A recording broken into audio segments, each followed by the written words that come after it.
இன்றைக்கி வந்து மாப்பிள்ளை சம்பா அரிசியில் கஞ்சி செய்ய போகிறோம். அது ஏற்கனவே ஒரு கப்பு எடுத்து வச்சுருக்கேன். அது அதுமா மிக்சியில் வந்து குறப்பாக அதுமா அரைச்சி ஊற வச்சுருக்கிறேன். அரை மணி நேரத்துக்கு முன்னாடியே ஊற வச்சாச்சு. அப்போ தான் நல்லது. இது வந்து ரொம்ப வந்து உடம்புக்கு மிகவும் நல்லது. இது வெயிட்டு குறைக்கும். இதை வந்து ஊற வச்சு கழுவி நல்லா வச்சுருக்கேன். இதில் வந்து போட்டுக்குவோம்.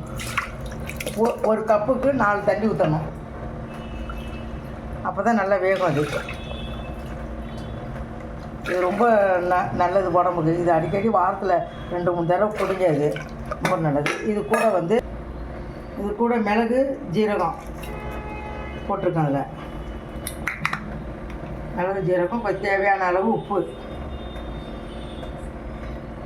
போட்டு மிக்சியில்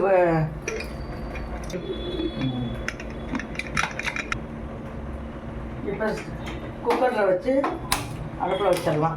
4-5 விசில் வந்தால் கூட பரவாயில்ல, நல்லா வேகணும்.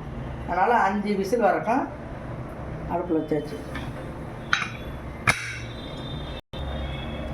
இப்போ 5 விசில் வந்ததுன்னா வெளியில் எடுத்து ஓப்பன் பண்ணியாச்சு. இந்த பாருங்கள், கொஞ்சம் நல்லா கெட்டியாக நல்லா வெந்துருச்சு. இது ஒரு பாத்திரத்தில் ஊற்றிக்குவோம்.